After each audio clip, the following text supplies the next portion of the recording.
समुद्र के बीच एक ऐसा आइसलैंड जहाँ सिर्फ उन लोगों को रखा जाता है जिनके दिमाग में सिर्फ अंधेरा होता है। एक ऐसी जगह जहाँ सच और पागलपन में फर्क कर पाना मुश्किल ही नहीं, नामुमकिन है।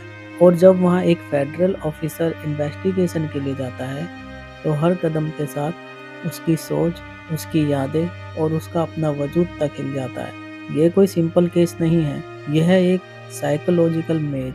Welcome to Shutter Island. Movie की शुरुआत में एक फेरी को समुद्र में दिखाया जाता है। इसमें हमें टेडी को दिखाया जाता है जो मिरर के सामने बोल रहा है, खुद को संभाल टेडी। दरअसल टेडी को सी सिकनेस है। टेडी बाहर आता है और अपने नए पार्टनर चक से मिलता है। टेडी बताता है कि उसके अपार्टमेंट में आग लगने से उसकी वाइफ मर गई थी। चक बताता है कि पिछले 4 साल से वो फेडरल मार्शल के साथ काम कर रहा है। यहाँ हमें पता चलता है कि टेडी एक सीनियर मार्शल है। यूएस के उच्च अधिकारियों को मार्शल कहा जाता है। सीन चेंज होता है, हमें आइसलैंड दिखाया जाता है। टेडी चक से पूछता है, पता है तुम्हें यहाँ क्यों भेजा है?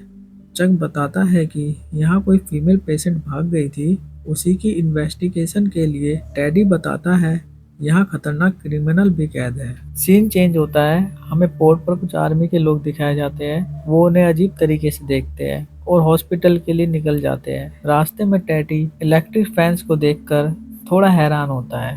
हॉस्पिटल में एंट्री होते ही उनकी गन ले ली जाती है। टेडी मना करता है पर बाद में मान जाता है। आर्मी मैन बताता है वार्ड ए, बी और सी।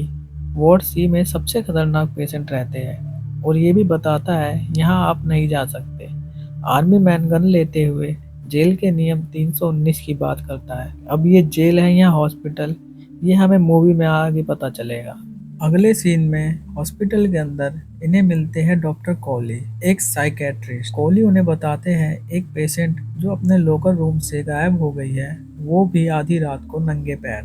मरीज का नाम है रिचल सोलांडो, जो अपने 3 बच्चों को मार चुकी है। घर के पीछे लेक में उसका पति मर चुका है किसी वॉर में। अचानक टेडी के सर में दर्द होने लगता है। कोली टेडी को दवाई देता है। फिर कोली रिचल के बारे में कुछ अजीब बातें बताता है, जैसे उसने कभी नहीं माना उसके बच्चे मर चुके हैं। वो हॉस्पिटल को अपना घर मानती है और वहाँ काम करने वालों को डिलीवरी मैन, दूध वाला, पोस्टमैन मानती है। सीन चेंज होता है, टेडी और चक रिचल के रूम में जाते हैं। टेडी को वहाँ एक पेपर मिलता है जिसमें लिखा होता है the law of 4 who is 67। Scene change होता है, समुद्र के किनारे टेडी, चक और आर्मी मैन छानबीन करते हैं। वहाँ की पथरीली जमीन पर रिचल नंगे पैर आखिर कहाँ चली गई? आर्मी मैन बताता है वो मर गई होगी। टेडी को वहाँ लाइट हाउस दिखता है, लेकिन आर्मी मैन उसे ट्रीटमेंट फैसिलिटी बोलकर टाल देता है और वहाँ से जाने की बात करता है क्योंकि अंधेरा होने वाला था। सीन चेंज होता है, टेडी और चक गार्ड से कुछ सवाल पूछते हैं पर कोई कुछ नहीं बताता। टेडी थोड़ा जोर देता है तो एक गार्ड बताता है कि उसके भावा बंगाली को सूसू आई थी, तो वो 1 मिनट के लिए हल्का होने गया था। एक नर्स बताती है कि जब रिचल गायब हुई उससे पहले एक ग्रुप थेरेपी थी, उसने वहाँ बारिश की बात भी की थी।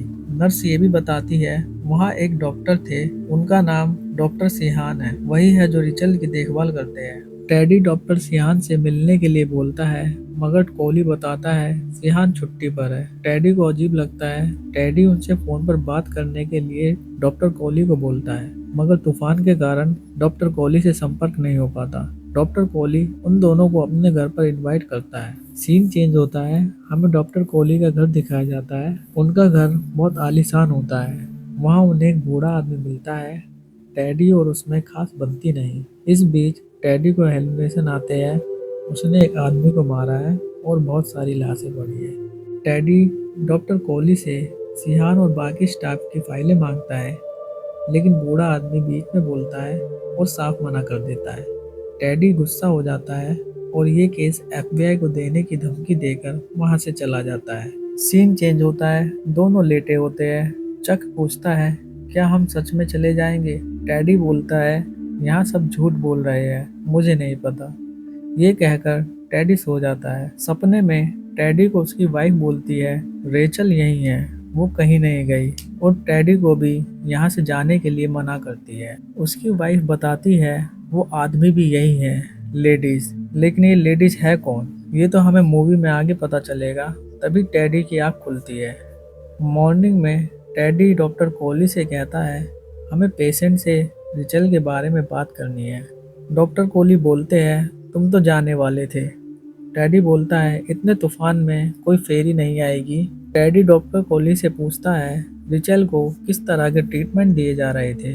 वो बात घुमा देता है और बोलता है, हमें मरीजों को समझना चाहिए, और पेशेंट से पूछताछ के लिए हाँ बोल देता है। सीन चेंज होता है। टेडी और चक एक पेशेंट के साथ बैठे होते हैं जो पागलों वाली बातें करता है। एक पागल से और उम्मीद भी क्या कर सकते हैं। टेडी उससे लेडीज के बारे में पूछता है, लेकिन उसे कुछ नहीं पता होता। दूसरी पेशेंट एक महिला होती है जिसका नाम मिसेस केर्न्स होता है। उसकी बातों से वो पागल नहीं लगती। वो एक गिलास पानी मांगती है और चुपके से टेड को एक नोट पर कुछ लिख कर देती है। फिर टेडी उससे भी लेडीज के बारे में पूछता है, पर वो भी मना कर देती है। सीन चेंज होता है। चक टेडी से पूछता है, ये एंड्रयू लेडीज कौन है? तुमने हर मरीज से उसके बारे में पूछा। टेडी बताता है, लेडीज ने ही उसके अपार्टमेंट में आग लगाई थी। उसके बाद वो यहाँ आया और वो गायब हो गया। चक बोलता है, क्या पता वो मर गया हो। टेडी बोलता है, मैं उसे ही ढूंढने आया हूँ। चक पूछता है, उस मरीज ने तुम्हें क्या दिया था? टेडी उसे दिखाता है जिस पर लिखा था, भागो। अचानक तूफान तेज हो जाता है और वो एक पास के पुराने घर में घुस जाते हैं जहाँ पर कोई रहता नहीं था। टेडी चक को बताता है कि एस्क्लिफ को बहुत बड़ी बड़ी हस्तियां फंड करती है। इस हॉस्पिटल को एस्क्लिफ कहते हैं। यहाँ लोगों के दिमागों पर रिसर्च होती है। एक साल पहले उसे एक लड़का मिला था, जॉर्ज नॉइस। वो पहले यहाँ मरीज था, लेकिन वो यहाँ से आजाद हो जाता है और बाहर जाकर क्लब में 4 लोगों को चाकू से मार देता है। कोर्ट में वो कहता है, मुझे एस्क्लिफ मत भेजो, इसलिए उसे जेल में भेज देते हैं जहाँ वो उम्र भर कैद रहेगा। उसने ही मुझे ये सब बताया था। टेडी बताता है, वो यहाँ इस हॉस्पिटल का पर्दाफाश करने आया है। जब उसे पता चला यहाँ एक मरीज गायब है, तो मैंने यहाँ आने की सिफारिश की। चक को थोड़ा शक होता है। वो टेडी से बोलता है, मेरे ख्याल से तुम यहाँ अपनी मर्जी से नहीं, तुम्हें यहाँ बुलाया गया है। तभी कार का हॉर्न बजता है। वहीं आर्मी मैन उन्हें लेने आ जाता है, वो भी इतने तूफान में। चक कहता है, उन्होंने हम पर नजर बनाई हुई है।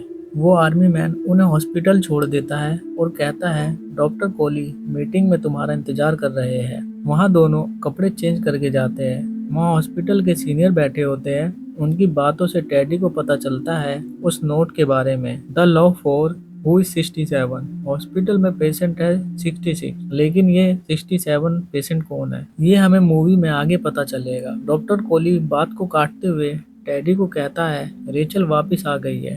टेडी उससे मिलने जाता है और देखता है उसके पैर बिल्कुल सही है, जबकि वो नंगे पैर बाहर गई थी, या फिर वो कहीं गई ही नहीं थी। सीन चेंज होता है। टेडी के अचानक माइग्रेन का दर्द चालू हो जाता है। डॉक्टर कोहली उसे दवाई देता है। टेडी सो जाता है। टेडी को फिर सपना आता है, बहुत सारी जली हुई लाशें जमीन पर पड़ी है।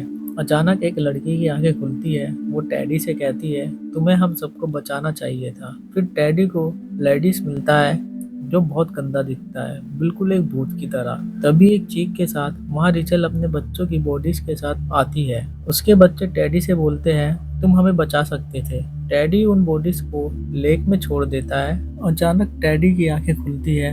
गेट से टेडी की वाइफ आती है और कहती है, लेडीज मरा नहीं है, वो यहीं है, उसे ढूंढो और मार डालो। फिर अचानक एक बार और टेडी की आंखें खुलती है।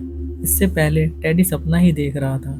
जब टेडी सो रहा था, बहुत भयंकर तूफान आता है और बिजली के तार और दीवारें टूट जाती है।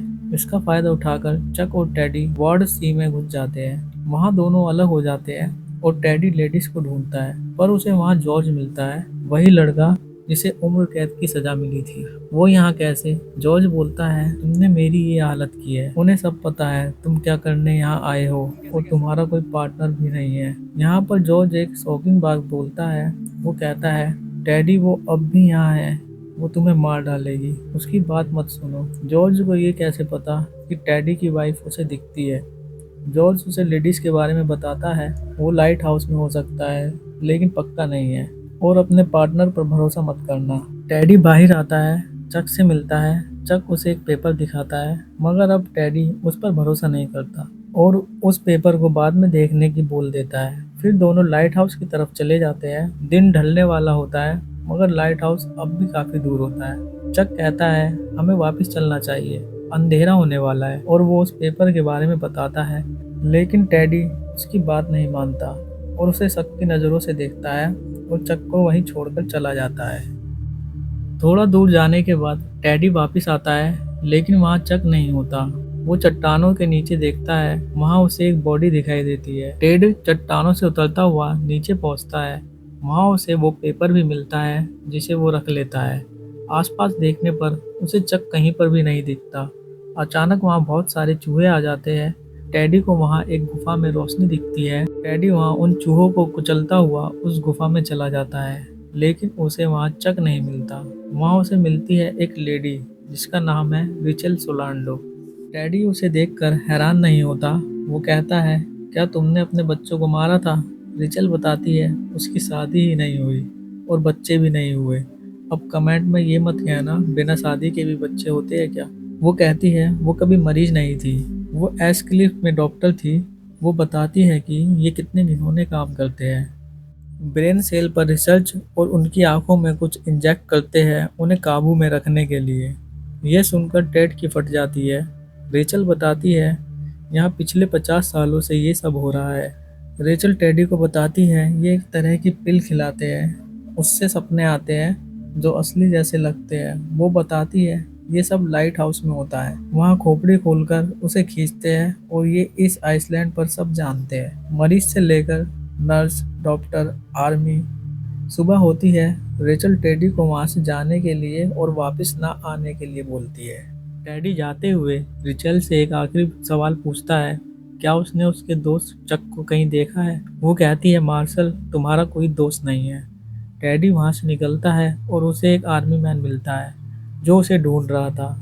गाड़ी में टेडी और आर्मी मैन बातें करते हुए जाते हैं। वो कहता है तुम कितने खतरनाक हो मैं जानता हूँ। टेड को कुछ समझ में नहीं आता। आर्मी मैन टेडी को हॉस्पिटल छोड़ता है। डॉक्टर कोली उसे बताता है कि जॉर्ज से किसी ने बहुत देर बात की।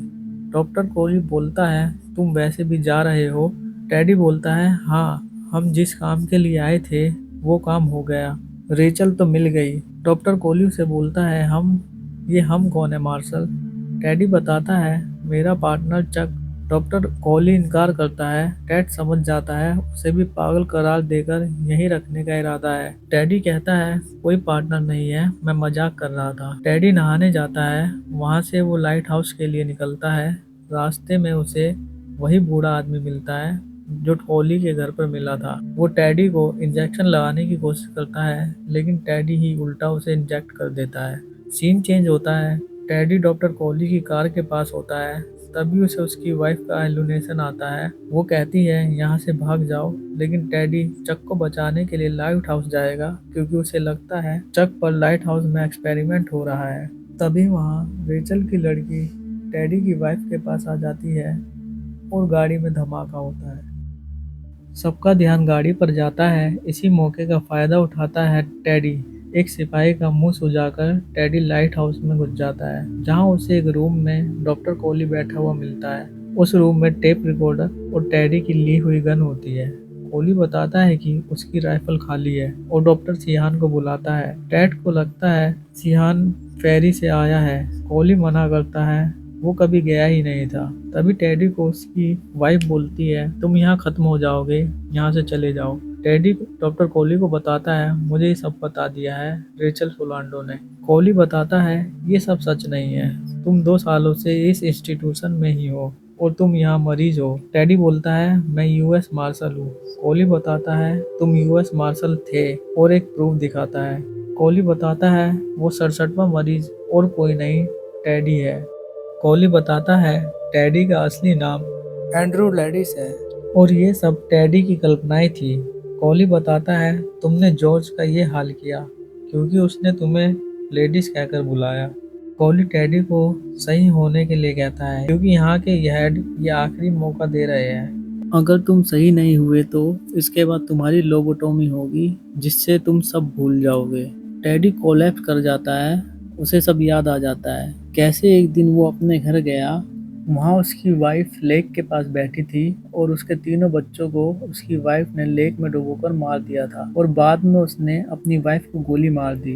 एंड्रयू उस सदमे से कभी बाहर ही नहीं आ पाया। वो अपने वाइफ और बच्चों का केस खुद ही लड़ रहा था अपनी इमेजिनेशन में। अब एंड्रयू को सब याद आ जाता है। वो बताता है उसकी वाइफ ने एक बार उसे बोला था उसके दिमाग में कीड़ा है जो उसे कुछ करने को कहता है, पर मैंने ध्यान नहीं दिया और वो मर गई।